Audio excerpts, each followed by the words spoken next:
안녕하세요. 오늘도 사운살롱을 찾아주셔서 감사합니다. 저는 경기도에 사는 70대 여성입니다.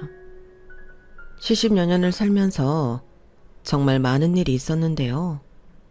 기쁜 날도 많았고 서글픈 날도 많았어요. 그럼에도 인간관계에서는 늘 기쁜 일들만 있었어요. 제가 좀 무던한 편이거든요. 그래서 인간관계에서 서글픈 일이나 울분이 터지는 일이 있어도 잘 잊고 훌훌 털어버리곤 했어요. 그런데 딱 하나 안 되는 일이 있더라고요.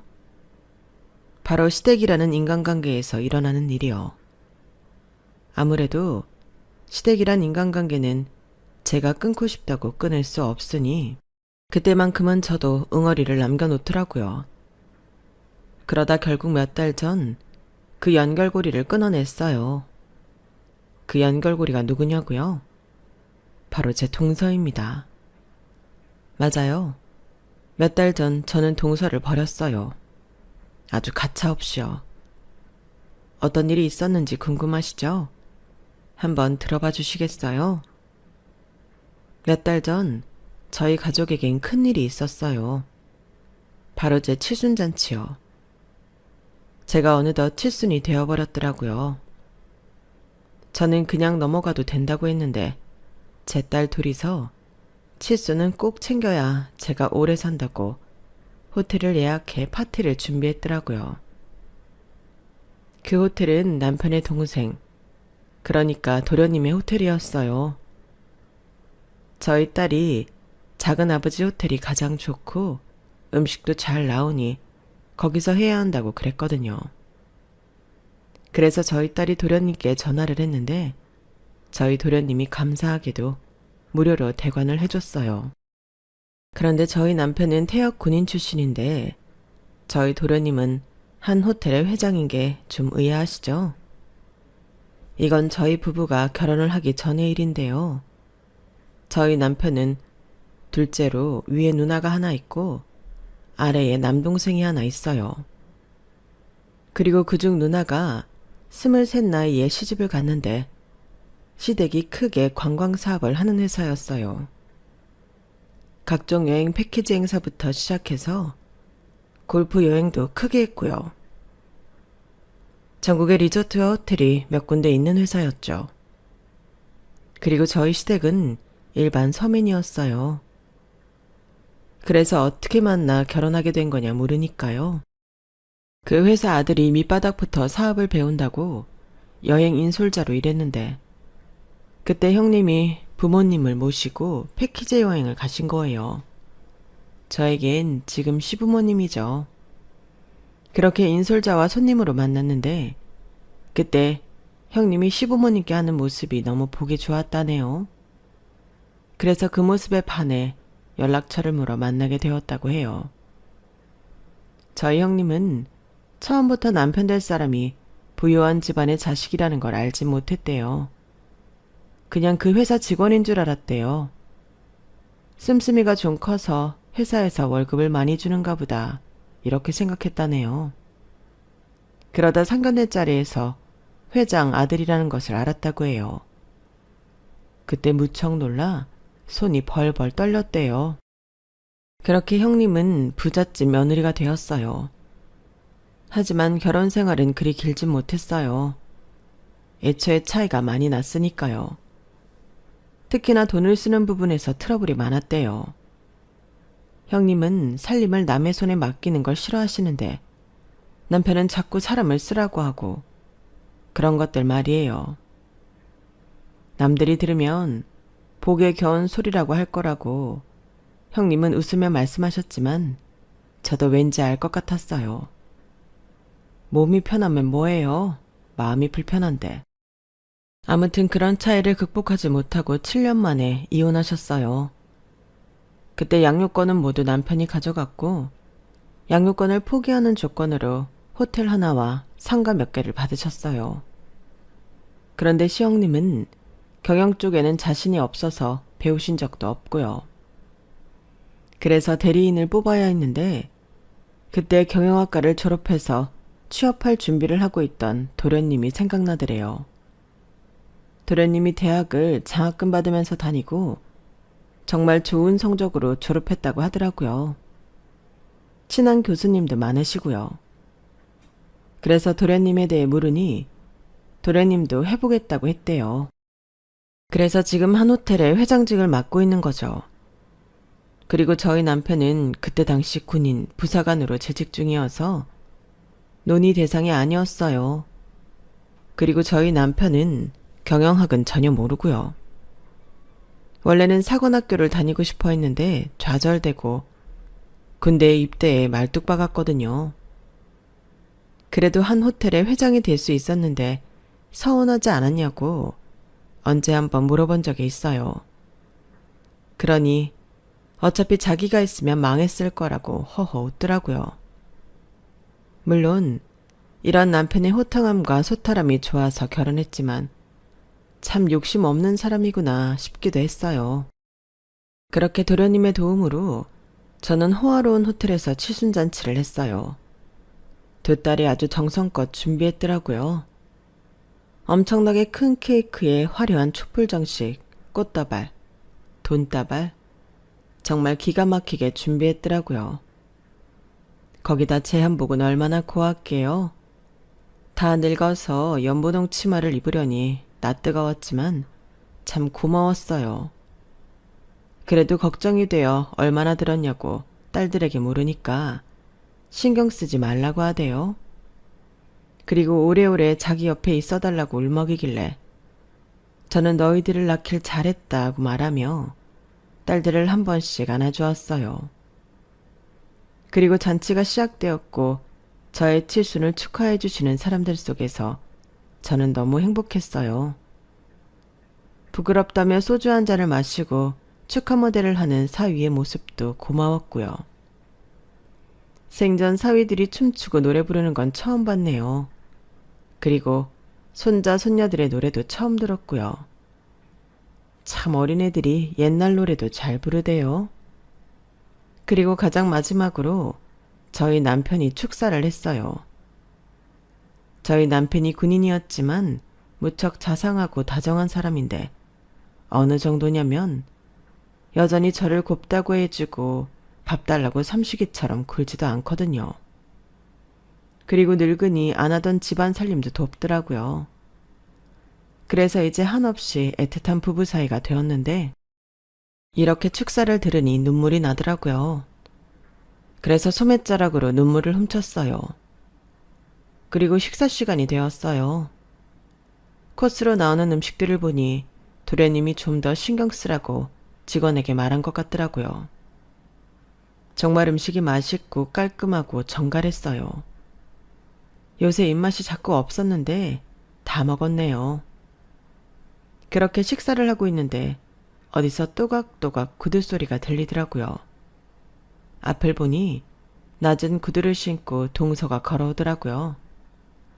큰딸도 그렇고 막내딸도 그렇고 모든 집안 식구들이 긴장했어요.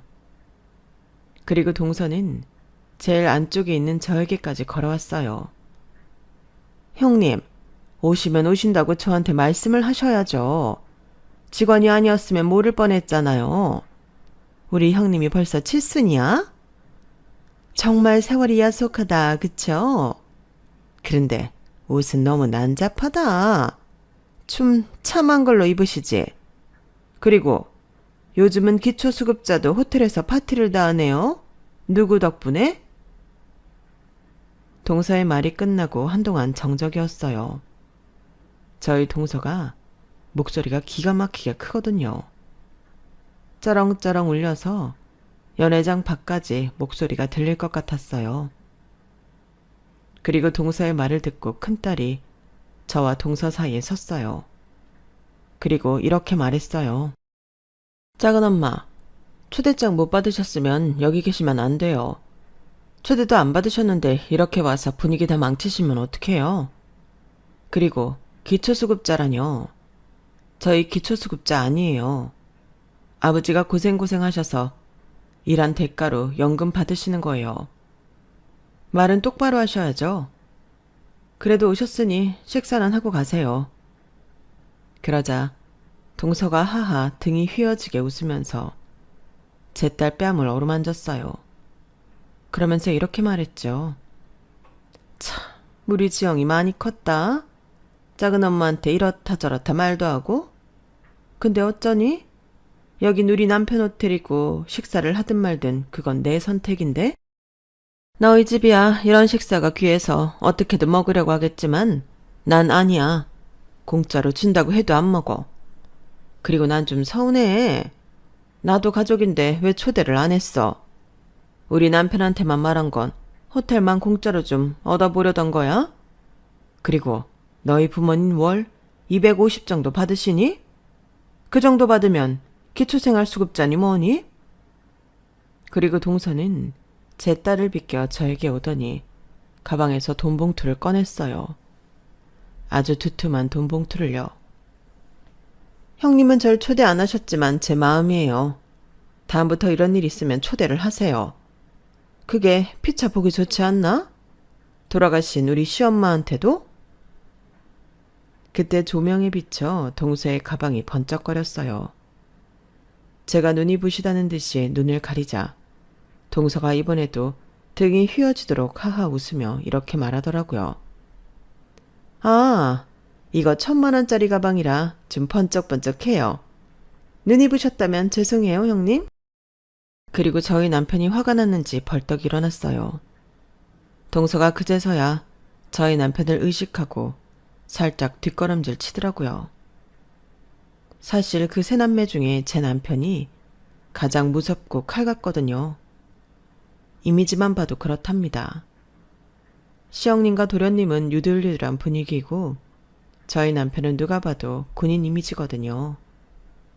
그리고 저희 딸들이 동서를 제 칠순잔치에 초대하지 않은 이유는 따로 있었어요. 저와 동서 사이가 그렇게 좋진 않거든요. 그렇게 된 이유에는 몇 가지가 있어요. 사실 도련님은 어릴 때부터 연약해서 자주 아프고 병원 신세를 많이 지셨어요. 그리고 성인이 돼서는 쇠약한 나머지 자면서 이상행동을 하시기도 했죠. 비명을 지른다거나 자면서 걷는다거나 그런 식으로요. 그래서 시부모님들은 도련님이 어떻게 장가는 갈 수 있을까, 애는 가질 수 있을까 무척 걱정하셨다고 해요. 근데 동서가 나타난 거예요. 그것도 혼전 임신을 해서요. 그래서 다른 집에게는 혼전 임신이 부끄러운 일일 가능성이 크지만 저희 시부모님은 은근히 기뻐하셨대요. 그래서 도련님과 동서를 혼내지도 않으셨대요. 게다가 동서의 아이는 아들이었고 3년 뒤에 낳은 둘째도 아들이었어요. 저희 시부모님이 아들을 그렇게 좋아하시거든요.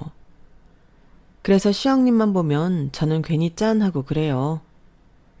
시부모님을 위해 뒤치다거리는 다 시영님이 하는데 뭐든 아들들 먼저시거든요. 그래서 딸만 둘 낳은 저보다 시부모님은 동서를 예뻐하셨어요. 그리고 첫손주의 아들이잖아요. 유달리 그 조카만 예뻐하셨어요. 매일 무릎에 앉히고 몰래 간식이며 용돈이며 챙겨주고 그걸 들키지 않으면 좋은데 매번 들키셨어요. 어쩌면 일부러 그러신 걸 수도 있지만요. 제가 그렇게 생각하는 이유는 제가 딸만 둘 낳았잖아요. 그걸 가지고 시어머니가 무척 실망하셨거든요. 그렇다고 저희 두 딸을 미워하시는 건 아니었어요. 근데 너무 티나게 아쉬워하시는 거예요. 특히나 저희 애들이 동서 애들보다 공부를 더 잘했는데 그걸 아시고 너희가 아들이었으면 얼마나 좋았겠니? 하시는 거예요. 매번 그런 식이셔서 저 엄청 서운했어요. 하지만 달리 방법이 있나요? 가치관이 다른 것에는 방법이 없잖아요. 그래서 그 이야기를 듣고 주눅 들어하는 딸들에게 그럴 필요 없다고 말해주었죠. 하지만 동서와 불편해진 건 그것뿐만이 아니었어요. 동서는 가끔 여우짓을 했어요. 시부모님한테요. 제가 깎은 사과를 달랑 들고 가서 본인이 깎은 채 한다든지, 제가 장을 봐왔는데 본인이 본 채 한다든지, 제가 부주의해서 본인이 칼에 베이고 냄비에 손을 대었다고 말한다든지 말이에요. 물론 시부모님께 드리는 선물이 제가 드리는 것보다 훨씬 좋아 보이고 세련돼 보이는 건 어쩔 수 없었어요. 그건 제 몫이고 제 복이죠. 하지만 앞서 말씀드린 건 너무 여우짓 아닌가요? 어디서 그런 걸 배워왔을까요? 다행히 이런 것들을 남편에게 말하면 저희 남편은 잘 들어주거든요. 그래서 동서에게 직접적으로 말하지 않고 넘어갈 수 있었어요. 하지만 그게 다가 아니었어요. 그런 일도 있었죠. 저희 두 딸이 국립대를 나왔거든요. 사립대도 붙기는 붙었는데요. 군인은 자녀 등록금 지원이 안 돼서 사립대는 조금 버거웠어요. 그래도 사립대를 가고 싶다고 하면 보내줄 생각이었어요. 하지만 저희 두 딸은 모두 사려 깊어서 저희 생각대로 해주었죠. 그런데 동서가 그걸 어떻게 알았는지 그러는 거예요. 형님, 솔직히 말해보세요. 지영이 민영이 국립대 보낸 거 등록금 너무 비싸서 그러신 거죠? 그러시면 안 돼요. 나중에 커서 애들한테 무슨 욕을 들으려고. 형님, 정말 다 형님 걱정돼서 말씀드리는 거예요. 다 부모 탓이라니까 나중에? 그냥 대출 받아서 사립대 보내지. 지영이랑 민영이 안 됐으니까 나중에 치킨이나 사줘야겠다. 정말 그땐 자존심이 갈기갈기 찢어졌어요. 정말 다시 번복해서 사립대 보내고 싶더라고요. 그래도 남편이 그런 사람들을 비해 휘둘리면 안 된다고 저를 잡아주어서 그렇게까지 하진 않았지만요. 그리고 저희 첫째 딸 결혼식에서는요. 그때도 도련님의 도움을 받아 무료로 대감받아서 이 호텔에서 결혼식을 올렸어요. 이래저래 절약하며 첫 아이를 결혼시킬 수 있었죠. 정말 감사했어요. 그런데 동서가 그 이야기를 또 어디서 들었는지 저한테 걸어와서 이렇게 말하는 거예요. 형님, 이번에 지영이 웨딩홀 공짜로 빌렸다면서요. 아니, 무슨 저희가 봉사하는 회사도 아니고 이러시면 곤란해요? 그렇게 돈 없으신 것도 아니잖아요. 그러셨으면 결혼을 아예 시키질 말아야지. 거지도 아니고. 그러더니 신부 대기실에 가서는 공짜로 결혼하니까 작은 엄마 선물 잊지 말고 사오고 하더랍니다. 정말 기가 막혔어요. 누가 보면 매번 행사 있을 때마다 빌린 줄 알겠지만 사실 첫 아이 결혼할 때가 처음이었거든요. 근데 그런 이야기 들으니 보던 막내딸은 도련님 호텔에서 안 한다고, 자기는 결혼하면 다른 호텔에서 할 거라고 하더라고요. 그리고 정말 그렇게 했고요. 아무튼 그래서 저희 두 딸이 제 칠순잔치 때 동서를 안 부른 거였어요. 그런데 초대하지 않은 자리에 나타나는 것도 모자라 저런 말을 하다니 정말 참을 수 없었어요. 그런데 저기서 입구에서 호텔 직원이 뛰어오더라고요. 급하게 뛰어와 동서 앞에서 숨을 고르면서 귓속말을 하는 거예요. 그때 동서의 얼굴이 새하얘지면서 휘청거리더라고요. 호텔 직원이 동서를 잠시 부축하고 동서는 빠른 걸음으로 연회장을 나갔어요. 그리고 큰 소리가 났어요. 비명소리도 들리고 깨지는 소리도 들리고, 그래서 사람들이 웅성웅성하면서 밖을 내다봤죠. 그러니 큰일이 일어났나 보더라고요. 저도 한복을 잡고 천천히 문 쪽으로 향했어요. 그리고 보이는 건 동서와 한 여자였는데요. 동서가 그 여자의 머리채를 잡고 흔들고 소리를 지르고 있었어요. 그 여자는 노으라고 노으라고 비명을 지르고 있었고요. 상황은 심각해 보였습니다. 하지만 어떤 직원도 그 여자와 동서 사이에 끼지 않았어요. 그래서 제가 남편에게 말려야 하는 거 아니냐고 물었는데 남편이 머리를 극적이며 저를 쳐다봤어요. 그리고 그때였어요. 엘리베이터에서 도련님이 나온 거예요. 도련님은 곧장 싸우는 두 사람에게 달려갔어요. 저희 식구가 보고 있다는 것은 신경도 쓰지 않는 것인지 인지하지 못한 것인지 쳐다도 보지 않았어요. 정말 곧장 그들에게 달려가서 동서가 아닌 그 여자의 손을 잡았죠. 당신 이게 무슨 짓이야? 여기까지 와서 꼭 이래야겠어? 뭐? 이 여자? 당신이 그렇게 말할 수 있는 사람이 아니야. 나한테 얼마나 미안하고 고마운 사람인데 당신이 그렇게 취급할 사람 아니라고.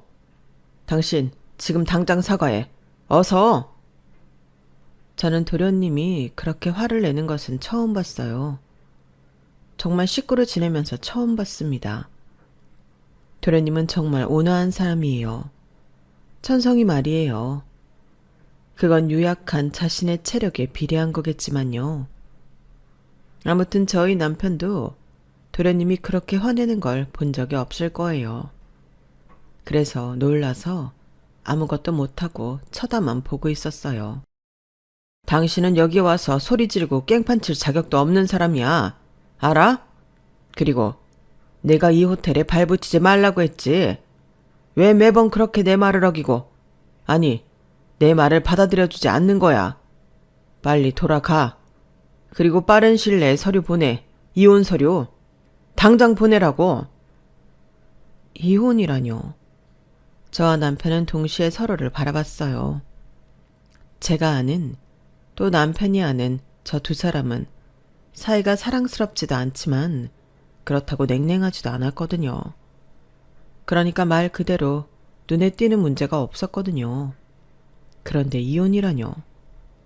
저와 남편은 무척 당황했어요.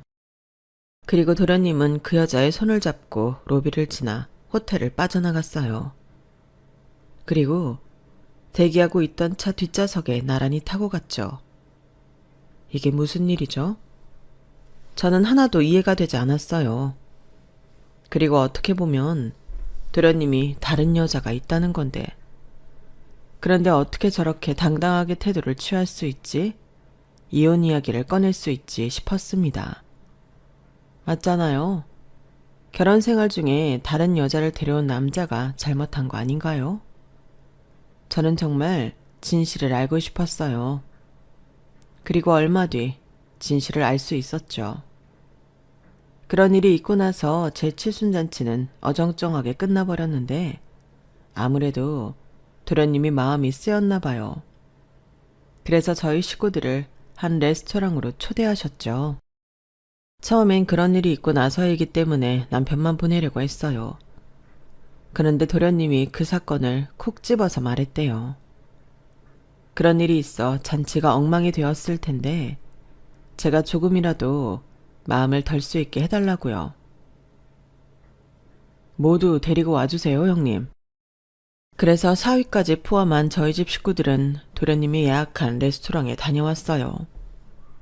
처음엔 어색했는데 도련님은 평소같이 서글서글 하셔서 마음을 놓았죠. 그렇게 식사를 하고 커피까지 마시는데 도련님이 말문을 열었어요.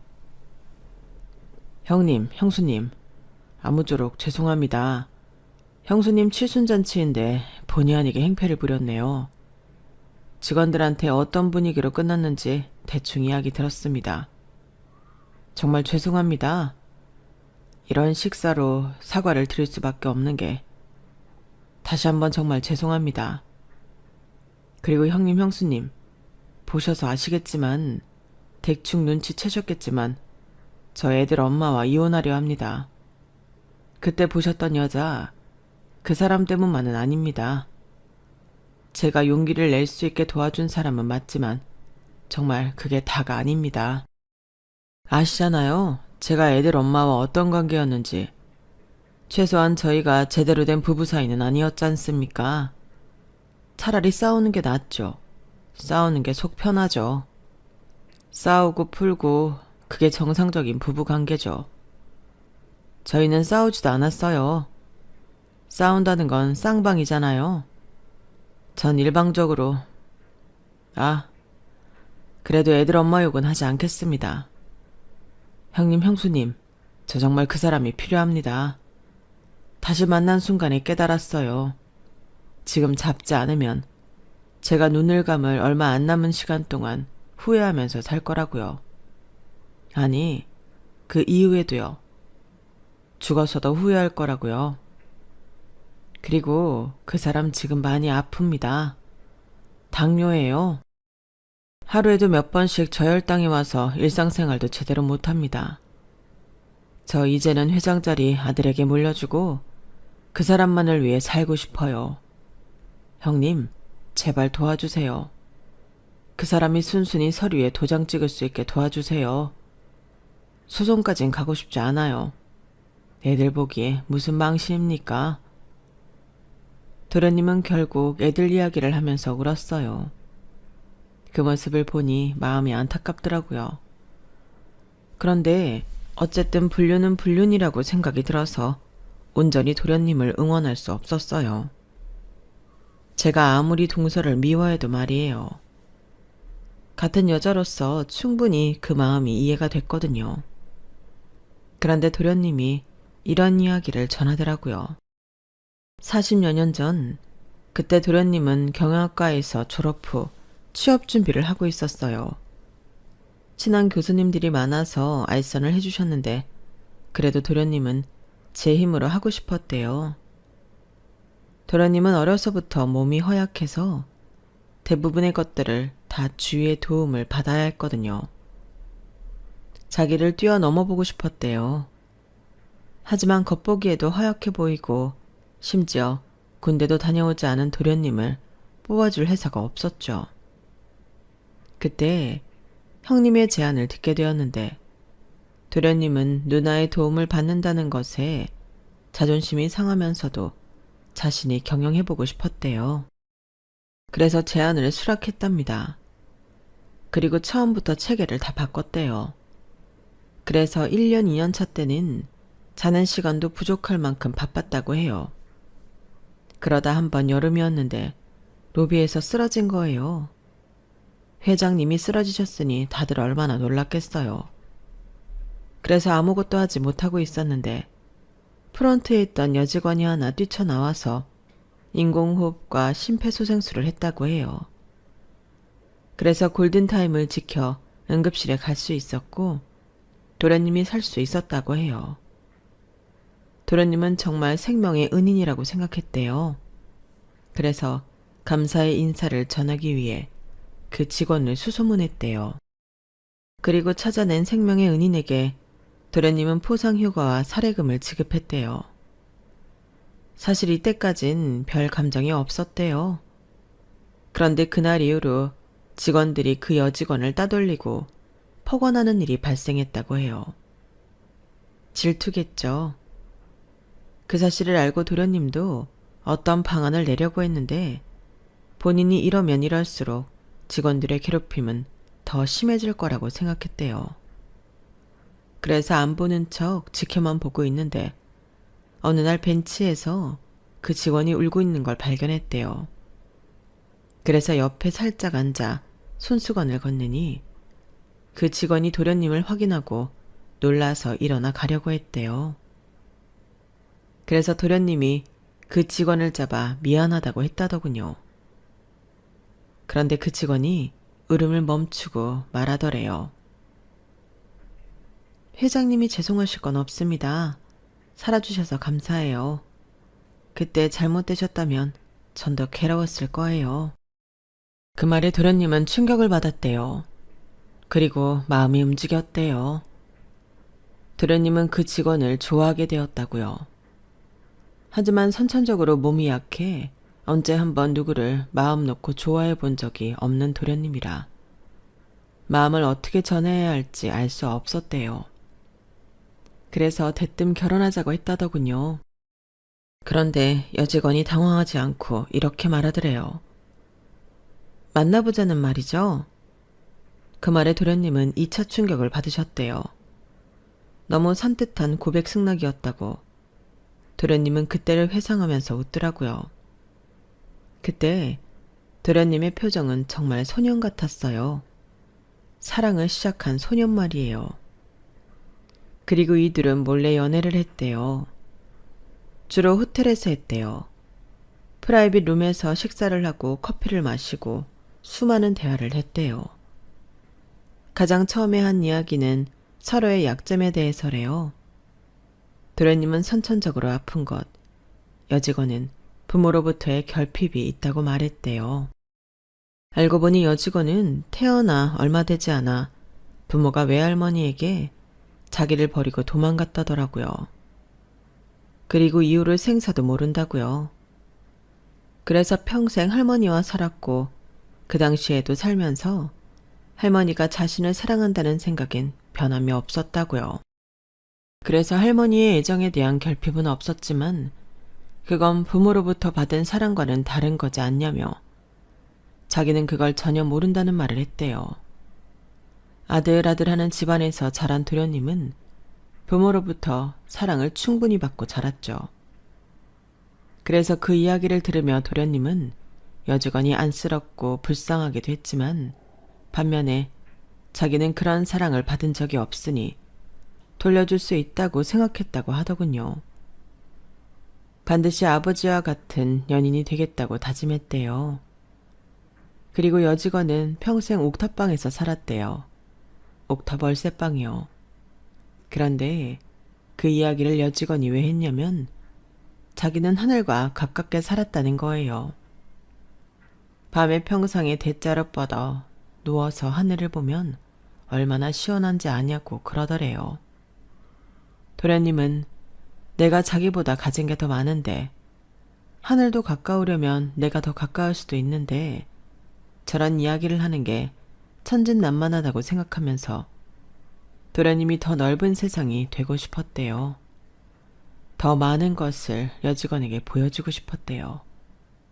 그게 다가 아니라는 걸 보여주고 싶었다더군요. 그렇게 그들은 3년을 만났대요.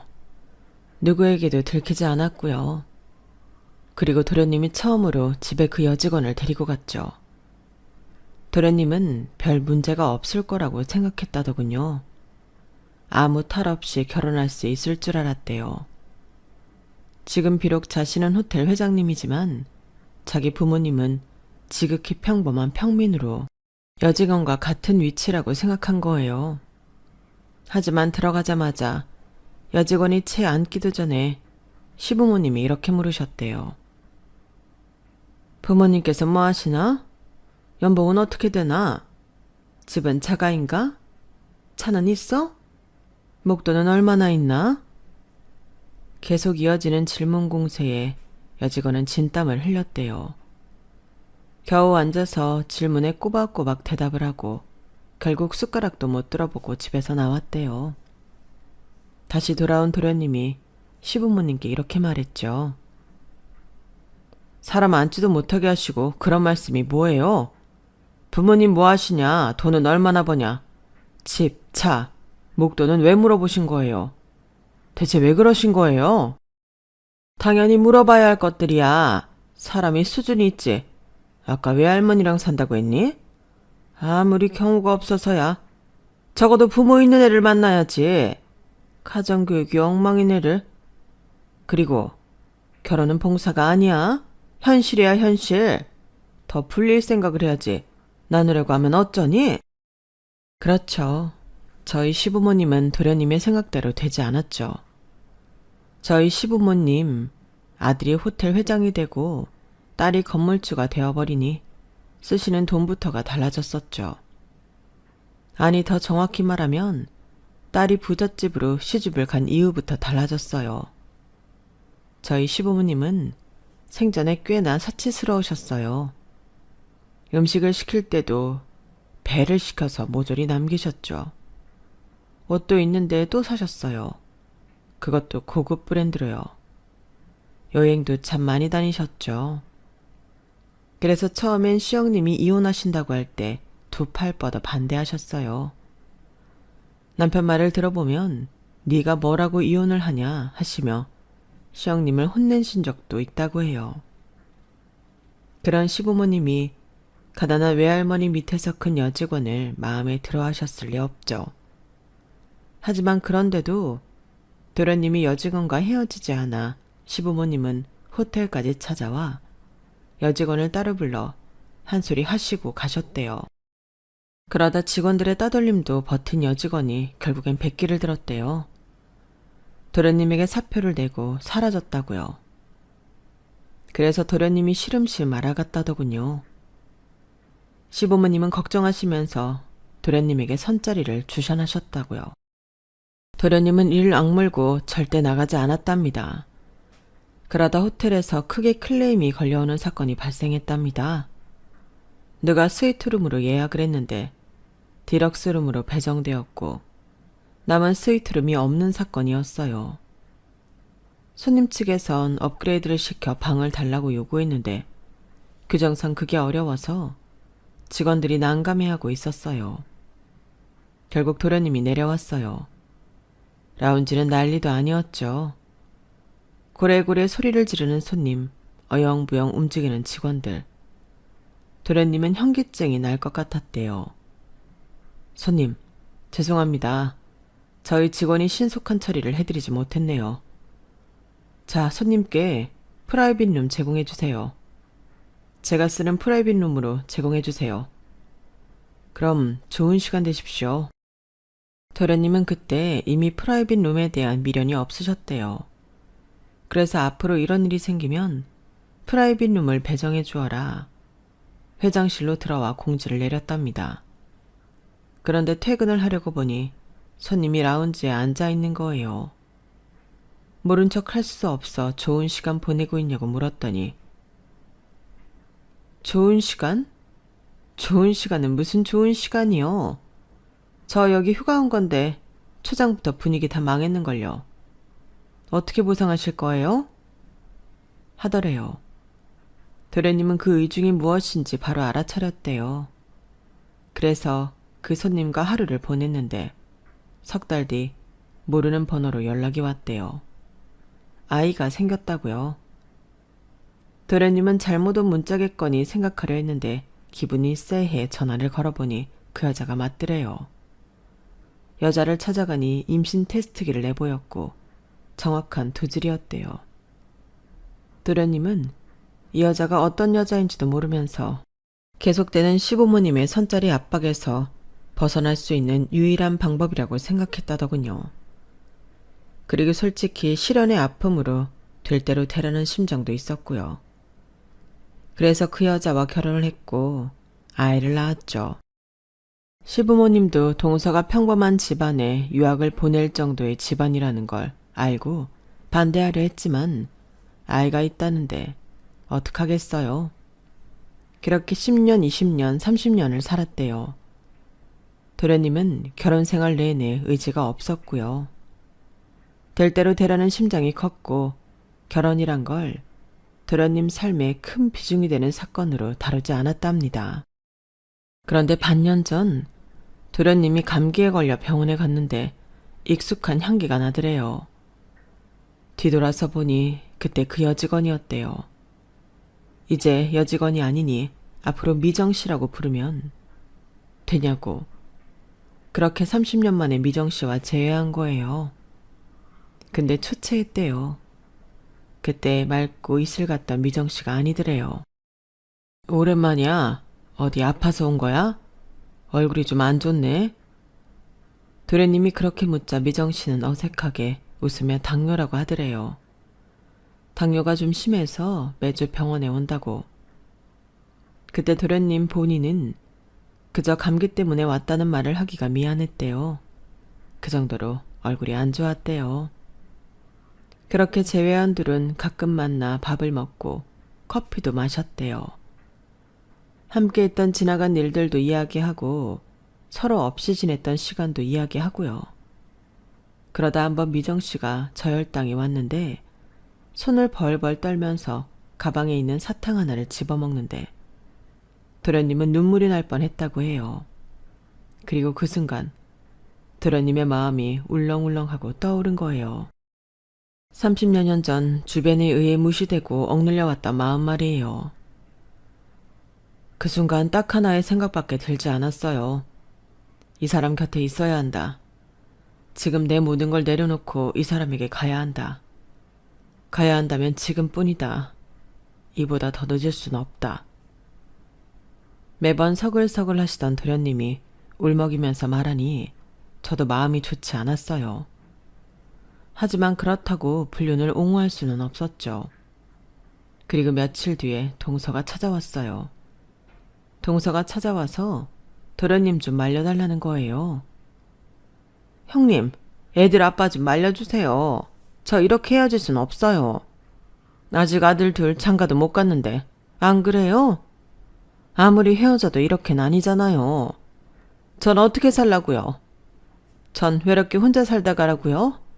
어떻게 이래요? 아니면 저 정말 소송할 거예요. 상간녀 소송 말이에요. 네, 정말 할 거예요. 승산 있어요. 명백한 불륜이고 이유가 어찌됐든 둘이 얼마나 애틋하든 상관없잖아요. 그러니까 형님, 저 좀 도와주세요. 제발요. 부탁이에요. 저는 겨우 동서를 진정시켜 돌려보냈어요. 그런 뒤 남편에게 말하니 남편도 어찌할 줄을 몰라 하더라고요. 특히나 소송하면 호텔 이미지도 안 좋아질 텐데 그것도 걱정된다고 하고요. 그렇게 며칠이 지났어요. 며칠 동안 동서는 정말 미정씨를 고소했어요. 흥신소에 가서 도련님과 미정씨 사진도 찍은 모양이더라고요. 저한테 전화가 와서는 승산이 있을 거라고 자신만만하게 이야기하더니 호텔이며 뭐며 다 가져올 거라고 그러더라고요. 그런데 어느 날 남편이 화가 나서 집에 돌아왔어요.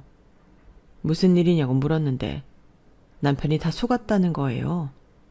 동서에게 다 속았다고요. 그게 무슨 말이냐 물으니까 하나씩 설명해 주더라고요. 그 여자 의부증이 있었대. 내 동생이 어디를 가든 그게 일을 하러 가는 거여도 계속 전화하고 도청기도 달고 노트북 안에 감시 카메라에 온 집안에 CCTV가 있더라. 차에도 말이야. 그렇게 시도 때도 없이 감시를 했다는 거야. 그리고 집에서 사람 쓰는 것도 골치 아팠겠더라. 청소부든 요리사든 참견질에 훈수에 일주일을 버틴 사람이 없대. 나중엔 쓸 사람이 없어서 외국인까지 썼는데 못 알아듣는다면서 욕이란 욕은 다 했다더라. 근데 그거 다 내 동생 얼굴에 먹칠하는 거야. 알지? 그것뿐이면 다행이게. 그 여자 내 동생 폭행까지 했어.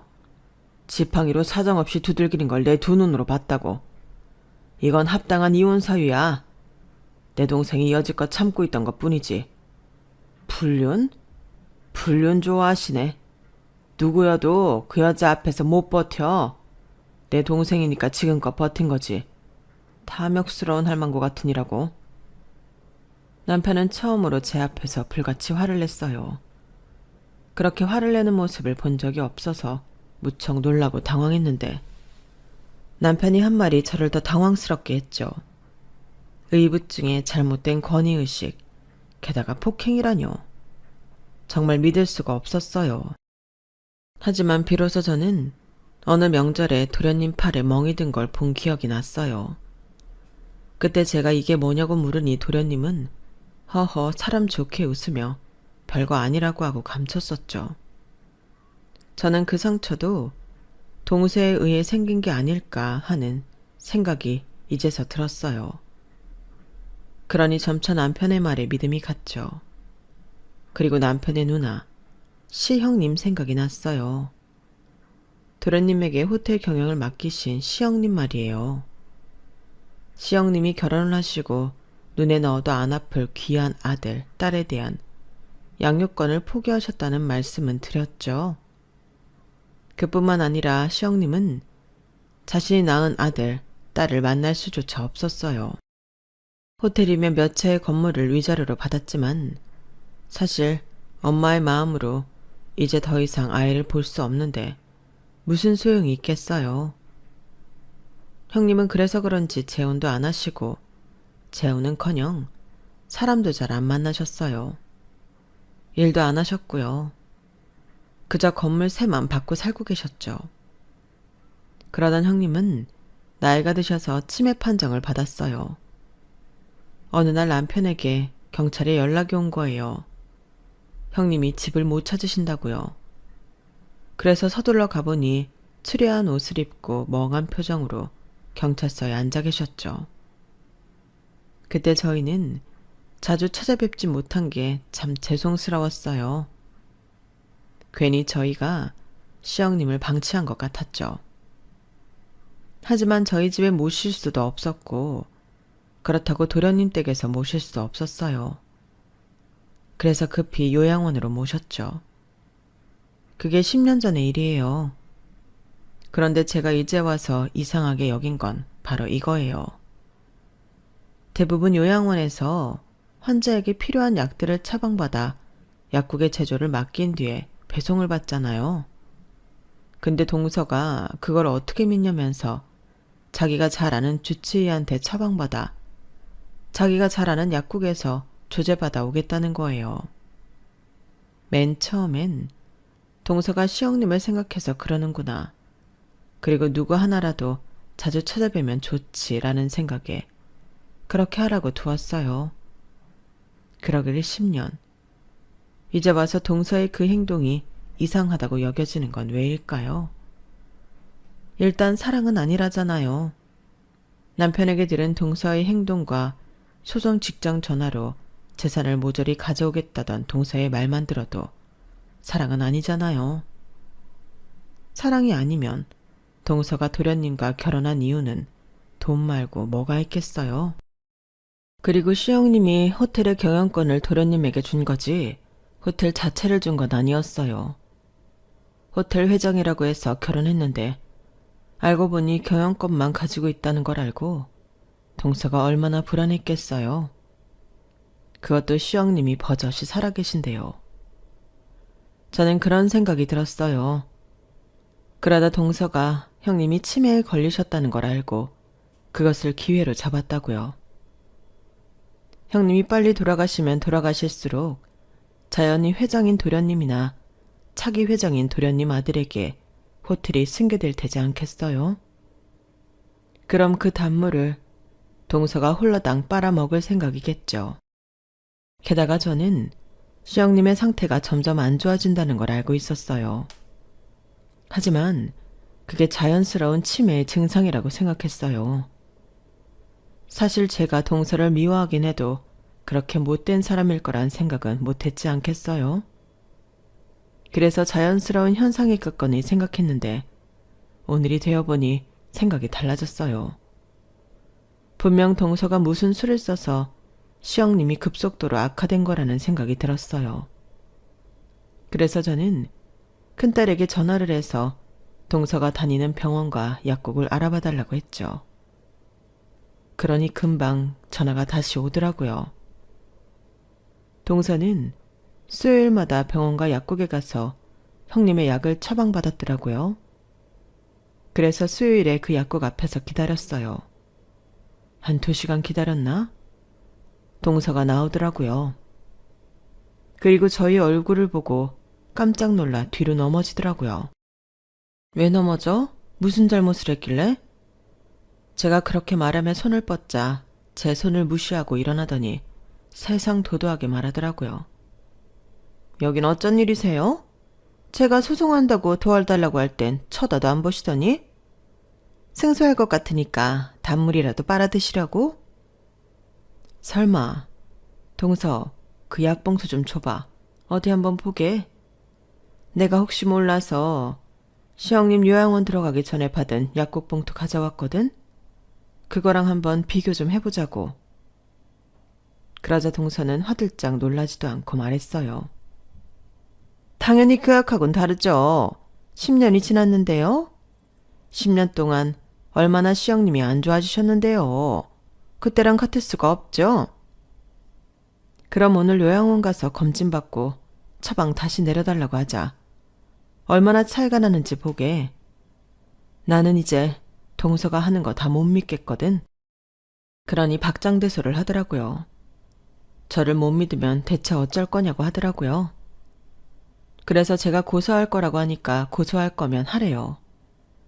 자기는 약을 전달해 준 것 말고는 없다면서. 처벌은 의사나 약사가 받아야 한다면서요. 그 의사랑 약사 다 동서 지인 아니야? 들어보니까 아주 친한 사이라던데. 형님 약도 바꿔치기 할 만큼? 그렇게 친한 사이인데 이렇게 나쁘게 굴어도 돼? 너무 무책임한 거 아니야? 동서는 약을 바꿔치기 했다는 말을 직접적으로 했는데도 쫄지 않았어요. 무책임하긴 뭐가? 나도 살아야지. 오히려 이런 일을 몰랐던 너희들이 무식한 거 아니야? 내가 이 순간을 얼마나 기다려왔는지 알아? 이제 호텔이 내 거라고. 완전히 내 눈앞에 있다고? 그렇게 말하며 하하 웃는데 제가 너무 열이 받더라고요. 저한테 한 짓거리도 몹쓸 짓인데 지금 자기 사리사욕을 위해 남도 아닌 가족 목숨을 움켜쥐고 있잖아요.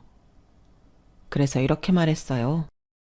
내가 너한테 당한 게 한두 번이 아닌데 운 좋게 아들 낳아서 예쁨 받아 여우짓해서 예쁨 받아 매일 나한테 돈 자랑해 없다고 무시해. 그래, 그건 나한테만 한 거니까 다 참았어. 하지만 이번 일은 두고 못 참아. 어딜 감히 내 가족을 건드려? 너 절대 가만두지 않을 거야.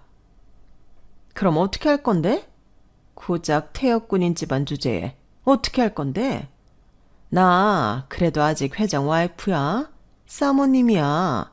근데 네가 날 상대로 뭘 할 수 있는데? 그 틈에 제가 동서에게서 약봉투를 빼앗았어요. 놀란 동서가 약봉투를 도로 빼앗아 가려고 하는데 덩치 큰 저희 남편이 완전히 막았죠. 그 사이에 저는 차에 탔고 저희 부부는 요양원으로 갔어요. 요양원에서 확인해 보니 약이 완전히 다르더라고요. 치매를 느리게 하는 약은 빠져있고 온통 영양제만 있더라고요. 남편은 화가 나서 주체할 수 없어 보였어요. 그리고 남편은 이 사실을 도련님에게 전했어요. 도련님도 그 사실을 알고 온갖 욕설을 하며 전화를 끊었어요. 도련님의 그런 모습 또한 처음이었어요.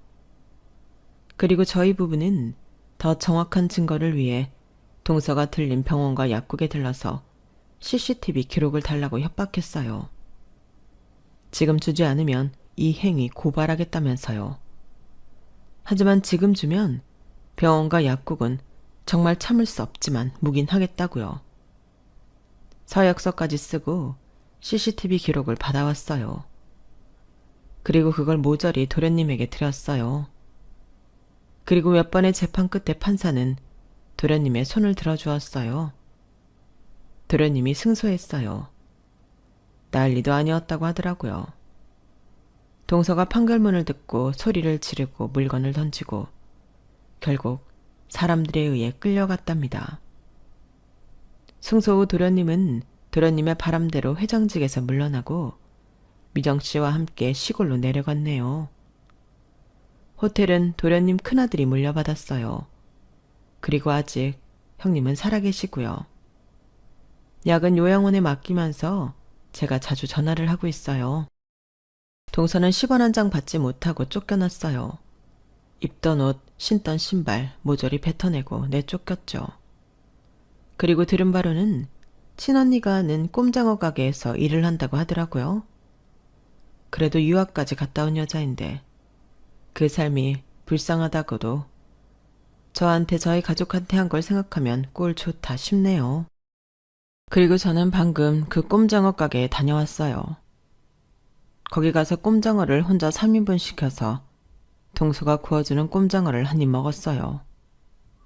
그리고 일어나 제 칠순잔치 때 동서가 준 돈 기억하시나요? 그걸 그대로 올려놨어요. 그러자 동서가 가자미 눈을 하고 저를 쳐다보더라고요. 필요할 것 같아서. 아닌가? 이런 돈 이제 동서한테 필요 없다? 너무 사치지? 그래도 받아도 언제 또 이런 돈 받아보겠어? 앞으로 열심히 살아. 어? 그러고 꼼장어집을 나왔네요. 들려오는 동서의 비명소리가 참 들을만 했어요. 그리고 저는 이번 일을 계기로 사람이 마음씨를 곱게 먹어야 한다는 것을 배웠어요. 나쁘게 먹으면 될 일도 안 된다. 여러분들도 좋은 것만 보시고 듣고 하는 하루가 되시길 바랍니다. 여러분, 사연 댓글에 응원과 현명한 조언 부탁드려요. 좋아요와 구독은 저에게 힘이 됩니다. 오늘도 좋은 일 가득하세요.